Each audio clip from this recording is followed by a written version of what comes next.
IDBM Challenge, Season 1, Episode 11.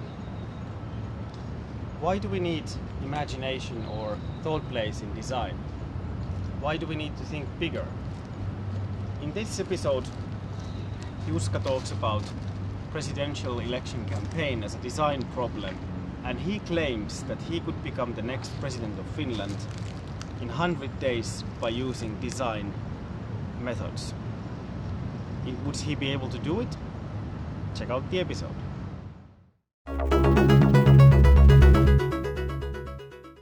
Hello, welcome to yet another episode of In Front of the Window.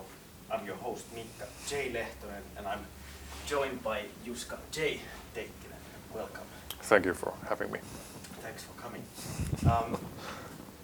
Shall we start with some warming up stuff? So where do you come from, and for those of our viewers who don't know who you are?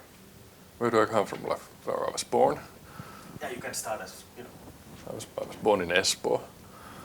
I moved to Helsinki when I was maybe 2-3 years old. I had a relatively normal life as a young person from the suburbs of Helsinki, and went to school, and I don't know, man. That's pretty much it. Okay, but I mean, you've been doing quite many interesting things in your professional life. Like you've been in Japan and all over the place. Can you tell a bit about that? Yeah, so when I was, I think it was after I finished high school, I thought like I should maybe do some traveling. At that time I was actually quite a, how would I say, a mama's boy, so to speak. I was pretty intimidated by the idea of traveling alone, and I'm pretty insecure about taking care of myself. And I didn't really like that aspect about myself. So when I was, I think, 17 or 18, just finished up with the school, and I think there was like 6 or 7 months before the conscription at the army started. So I thought that I would go backpacking to Japan. I thought like if I go alone, it will probably be quite uncomfortable in the beginning, and but luckily, well, actually it was like the first 2 weeks I was feeling really homesick and terrible. Like I'd never been in a big city like Tokyo before. Didn't speak the language and didn't really have the guts to go to speak to random people, but somehow I managed. There were some friends who were really they actually let me do some like homestay for a couple of months, and it turned out to be a great experience. During that same fall, I think I visited Japan twice before I went to the army, and after finishing army and working in a couple of companies, or was it before? I think I worked like a year after the army selling televisions and gathering up money, and then I moved to Japan to study Japanese language, because I thought that was kind of the bottleneck if I really kind of want to understand the place. And yeah, like I'm not saying Japan has ever been like a focal point of my life, but it kind of comes handy in a really like bizarre situations. Like it might be that I need a free lunch. There's a few spots in Helsinki which I know that if I wait 3 to 4 minutes, there's always tourists, and I always know the restaurants they want to go, and I happen to know where they are. So, so if I'm running out of lot of money, I can usually count on that I will get a free lunch by being a tour guide. So, especially for Japanese tourists. Yes, I mean that's the only way it makes sense. Speak Japanese to Germans, and I don't think the effect would be the same. So. But you just explained, like you had this idea. This is the cool part. You had this idea that you could have like a campaign on becoming the president of Finland. Yeah, I mean, I think many people know that I run these silly thought experiments. I don't know whether people think they are thought because maybe my presentation is always really serious and I'm gonna do it kind of thing, but But I'm just kind of playing with the idea right now. Somebody says I'm having a holiday. I say I'm unemployed, and just looking like opportunities. And I was kind of jogging to myself that, I mean, being a president is a job. I never failed a job interview. like why not to kind of give it a shot, and kind of start to figure out like what it actually means to be a president, and like do you really have to play by the rules? Like is there a specific way of like how would you go there? Like I'm maybe just interested like how would I kind of approach that kind of thing. Yeah. So and kind of figuring like what can you do with those things. I think in my case, president would have responsibility of understanding two things. First and foremost, president has to understand what the nation collectively wants. What are the desires of the nation? What is it that the nation wants to become? What is the kind of ethos of a nation? And the second thing a president has to know is what are the capabilities of the nation? Like what can the citizens of that nation do?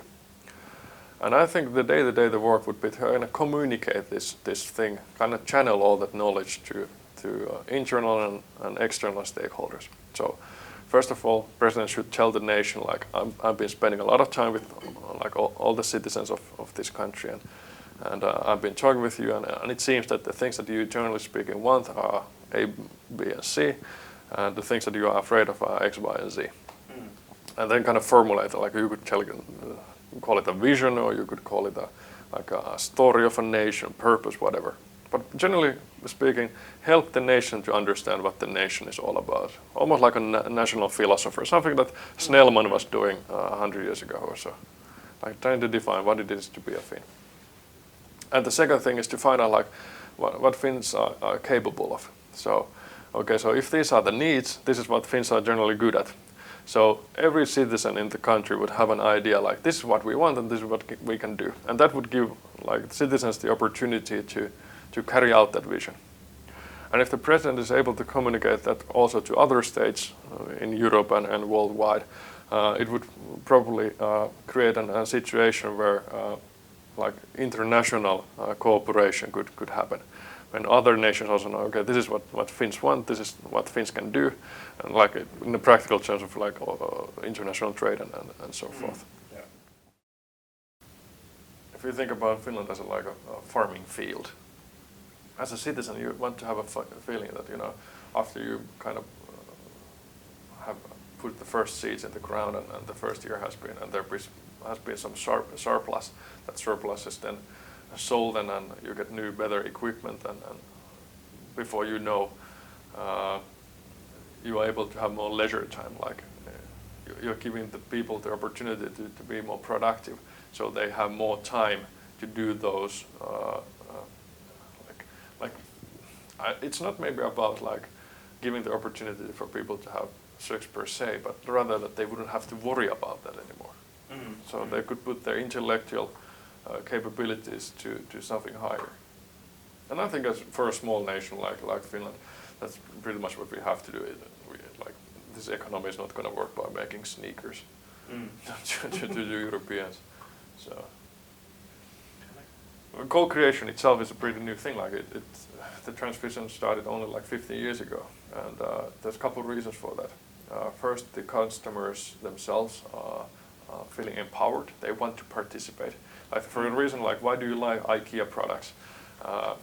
It's partly because you have to build them by yourself. You actually like stuff that you contributed something. I mean, of course, it's cheaper to ship them as well because they are so flat and don't require space. But it also enhances the product because you are active participant in the product creation experience. Yeah.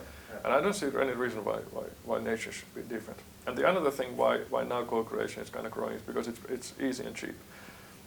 Governments and I think nations, they don't really have a monopoly over information anymore. That is to say, like you can go and check online and like see whether it's fake news or fake news. I mean, there's but like you cannot hold the information. Like you have to, like because people are going to find out anyway. You could just as well, you know, release that information and see what people do with that. But I mean, I'm sure there's like this Game of Thrones going on. Like there are many people who probably are really reluctant to give that power away. I'm not provoking any revolution or anything like this here, but I'm just saying that some nation, if it's not this or some company, are probably going to put in place the opportunities to kind of take the nations, all individuals together to the co-creation of wealth.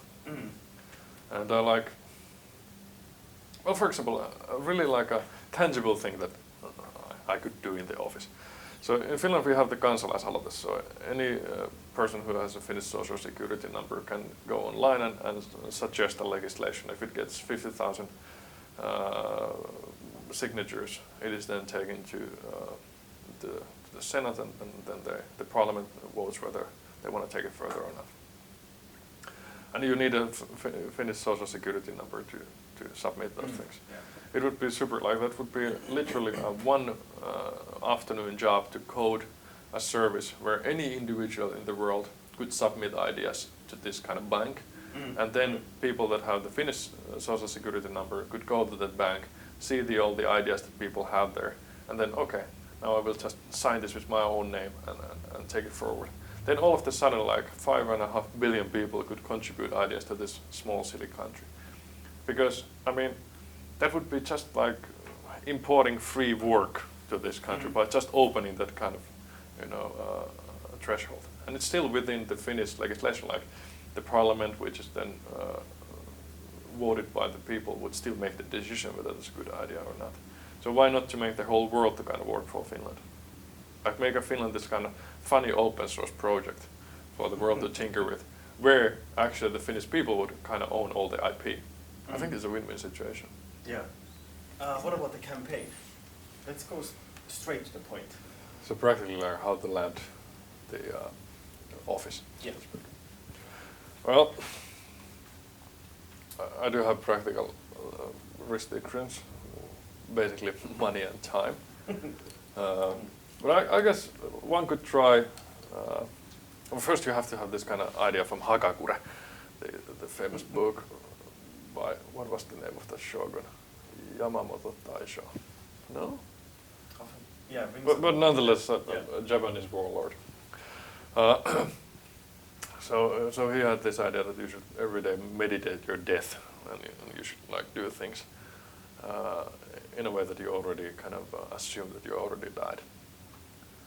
And that's how you kind of lose the fear, and your execution becomes perfect. So maybe the same idea with this presidency. I should have the campaign with the idea that I've already lost. Like I don't even try to win. Or maybe not that, but kind of accept the fact that I'm not going to be elected. In practical terms, I would probably run it just like a design process would be run. So I think it would make kind of a nice tagline that it would be the cheapest and the fastest president campaign ever done. I think that's something that resonates with people. People like the fact that nobody's wasting time or money, especially if you are running for a public office.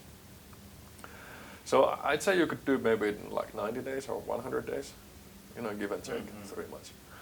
And basically, just like the basic steps of any general design process. So you have the fluctuation between analysis and synthesis. And you run 2 rounds of those. So the first analysis synthesis pair is to understand the needs of the citizens. So basically, I would probably conduct some kind of ethnographic research. Like if you would be able to kind of compress Finns into like 10 or 5 personas. Let's say like you could maybe work together with the what is the Tilastokeskus statistic bureau? Yeah. Whatnot. One. Like give an idea like if Finns would be 10 people, what kind of people would those averages be? There would be probably a few children, a few elderly people, and middle-aged people, 5 women, 5 men, and then kind of see like what are the needs and the requirements and the dreams of all of these individuals. And this information gathering would be, of course, done in a public manner. So I don't know, maybe using live streams or having a constant vlog or I don't know, but something that people can really see and relate to the experience of gathering the information. And then all those personas would be made public. And the idea would be that this presidential campaign would be also the most useful presidential campaign, not only for me, but for the other candidates as well. In a dream situation, like if there's some questions like some specific political stance on some different policies, we could always take those 10 individuals and have an analysis per each of these individuals. So Maija, 7-year-old, who wants to be a dancer when she grows up, enforcing this policy would affect her life and future this and that way. But at the same time, it would, affect Erkko, the pensioner's life this and that way. So people could kind of identify which person is closest to them, and that would give them kind of a easy medium to grasp the consequences of different policies that people are suggesting. So that would really benefit the spectators of the campaign, but also potentially the other candidates. Whether or not they want to use those personas, I don't know. But if they do, that would of course be my benefit, because that always gives the kind of visibility. And I'd say that finding out that information would take 2 to 3, maybe 4 weeks, but about like tops 1/3 of the campaign to really understand the kind of the opportunity and the problem context of the nation. And this would kind of start to, if the president would have those two missions to kind of understand what the country is all about, like what the citizens want. That is directly addressing that thing. And then the second thing would be starting reflecting that through like capabilities, really kind of starting to promote the individuals that have different kind of capabilities in different kind of sectors in this country. And after you kind of understand, like, let's say about half of the presidential campaign, the time has been used, like say 5 weeks, you have a now understanding like who the Finns are, what they want, what they are capable of doing. And then you do some kind of prioritization, like these are the big problems, these are the small problems. And then probably the last 5 weeks would be some kind of nationwide workshops that would be facilitated in restaurants and bars and schools, whatever, where people would have an access to this information gathered in the earlier stage, like these are the problems. And then there would be different individuals that would facilitate kind of ideation workshops, like how to address these ideas. And from that, you could probably build some kind of maybe wiki or kind of bank of information, like you would have this kind of huge project management space online where you could actually see like, okay, in Finland we have 50,000 hairdressers, their customers are this and that, and their usual challenges are this and that. And those could all together try to kind of solve those really novel everyday issues. Or whether it's social or emotional things like loneliness or raising a family, like all these things could come together. And probably, that would already start to kind of require manpower. So I think if in the beginning the research of the needs of the nation would turn out to be an empowering experience, I think likely some people would maybe join the cause, namely like design students, engineering students, and maybe they would be willing to facilitate these workshops around the nation. The idea is to kind of give tools to these people, like how to kind of build the campaign as it goes forward. If anything, trying to kind of break down the hurdles that there would be currently for people to engage. There are many kinds that people could engage, like we have the technology to do that. It's just a question like why don't we do that? And it's maybe because these are kind of given, like we should be doing, like be innovative, come up with great ideas, rather than going out and giving Legos to people and say like, how would you kind of build this? How do you feel about this? So. Well, it's difficult to say whether there's actually any novelty in my approach, because if we started this conversation that a president is a thought leader, if this is not that, I don't know what it is. Maybe the approach is more entertaining, I don't know. But fundamentally, I don't think there's a big change. Probably I'm actually trying to reinvent the wheel here. That might be the case. Who knows? But have you actually, what about like imagining? Like I really like about this kind of dreaming aspect to kind of doing things or kind of imagining all the possibilities. How would Finland look like if your process became like the norm? That after let's say your campaign is a huge success, and then all the other parties they start adopting your model. How would that actually change like politics, economy or? Well, that's a beautiful thing. I don't know, and I don't want to know. That's kind of the idea. I have a limited lifespan in my physical life. I will maybe live to 80, maybe 100 if I'm really lucky. That's something that is probably relatively difficult to change, and at the same time maybe something I wouldn't want to really change. I mean, life is special because it's limited. I mean, that really gives the kind of drive for humans to do the stuff that we do. However, during this lifespan, I have an opportunity to experience stuff, and I think that one of the best experiences that here on Earth is to see what other people do. So, even though that I'm not able to live longer than 100 years, I can still kind of work as a catalyst to give other people more opportunities to, within that my limited lifespan, to create as much shit as they want. It might be that Finland becomes this like warring state and wants to oppress all the other Nordic countries or whatever. But I'm not taking any moral stance here, like that's right or wrong. I just want to see what happens. And I think right now time is spent on many things that are irrelevant.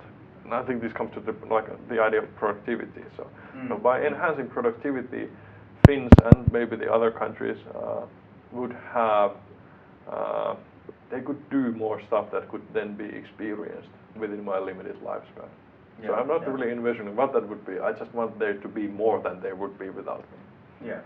And maybe the early adopters would be the people who want to see the world burn. Okay, so we have 10 words here, and whatever comes into your mind first, as like no thinking, just go with the flow. Are you ready? Yes, I am. Okay. Success. Me. Technology. Finns. Space. Elon Musk. Business. A lot of talk. Innovation. Too much talk. Future. Irrelevant. Strategy. Way to build a car. Design.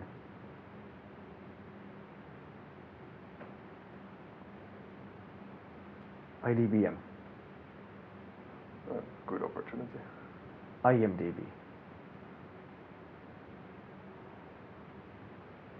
It's the same.